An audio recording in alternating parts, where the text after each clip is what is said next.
അലൈക്കും. ഇതൊന്ന് നോക്കൂ.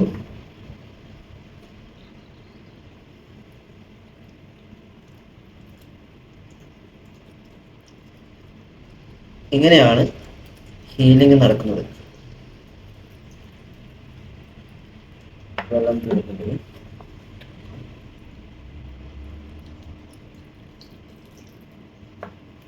ഓക്കെ, കണ്ടില്ലേ? ഇങ്ങനെയാണ് ഹീലിംഗ് നടക്കുന്നത്.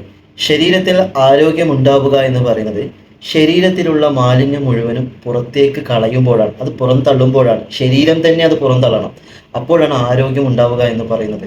അക്യുപഞ്ചറിലൂടെയും എനർജി ഹീലിങ്ങിലൂടെയും സംഭവിക്കുന്നത് ഇതാണ്. നമ്മുടെ ശരീരത്തിൽ കെട്ടിക്കിടക്കുന്ന മാലിന്യം, നമ്മുടെ ശരീരത്തിലുള്ള ടോക്സിൻസുകളെ, അതിനെ ശരീരം തന്നെ പുറന്തള്ളാൻ വേണ്ടി ശരീരത്തിനെ സഹായിക്കുന്ന ഒരു സപ്പോർട്ടിങ് ട്രീറ്റ്മെൻ്റ് ആണ് നമ്മുടെ ട്രീറ്റ്മെൻറ്റ്. അപ്പോൾ ഇതിങ്ങനെ ചെയ്യുമ്പോഴാണ് ശരീരത്ത് എപ്പോഴും ആ മാലിന്യം മുഴുവനും പുറത്തു പോകുമ്പോൾ ശരീരം പ്യൂറാവുന്നു. അതിനെ ക്യൂറാക്കുമ്പോൾ അത് പ്യൂറായി ആ ശരീരം ആരോഗ്യത്തിലുണ്ടാകുന്നു. അല്ലാതെ അതിലുള്ള ഒരു പ്രശ്നത്തിനെ പനിയാവട്ടെ, കഫക്കെട്ടാവട്ടെ, മറ്റോ അലർജി പ്രശ്നമാവട്ടെ, എല്ലാത്തിനെയും മരുന്ന് കൊടുത്ത് അവിടെ അടക്കി നിർത്തിക്കഴിഞ്ഞാൽ അത് പുറത്തേക്ക് പോകുന്നില്ല. താൽക്കാലികമായി ശാന്തമാകുന്നെന്ന് മാത്രം.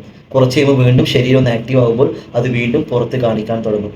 അതുകൊണ്ടാണ് അലർജി ഉള്ളവർക്ക് ഇടയ്ക്കിടയ്ക്കേ മൂക്കടപ്പും, ഇടയ്ക്കിടയ്ക്കേ പനിയും, ഇടയ്ക്കിടയ്ക്കേ പ്രശ്നങ്ങളൊക്കെ ഉണ്ടാവുന്നത്. മരുന്നിൻ്റെ എഫക്റ്റ് അങ്ങ് പോകുമ്പോൾ ശരീരം വീണ്ടും പ്രവർത്തിക്കാൻ തുടങ്ങും. അപ്പോൾ ഇത് പുറന്തള്ളാൻ നോക്കും. നമ്മൾ തെറ്റിദ്ധരിക്കും അതൊരു പിന്നെയും രോഗമാണെന്ന്. പനി കാണുമ്പോൾ വിചാരിക്കും അത് രോഗമാണെന്ന്. കഫം ചുമ വരുന്നു വിചാരിക്കും അത് രോഗമാണെന്ന്. വയറ്റുന്ന പോക്ക് പോകുമ്പോൾ വിചാരിക്കും അത് രോഗമാണെന്ന്. രോഗമല്ല, ശരീരത്തെ പ്യൂർ ചെയ്യുന്നതാണ്. അതാണ് നമ്മുടെ ട്രീറ്റ്മെൻറ്റോടുകൂടി, അതായത് അക്യുപഞ്ചറും എനർജി ഹീലിങ്ങിലൂടെ സംഭവിക്കുന്നത്.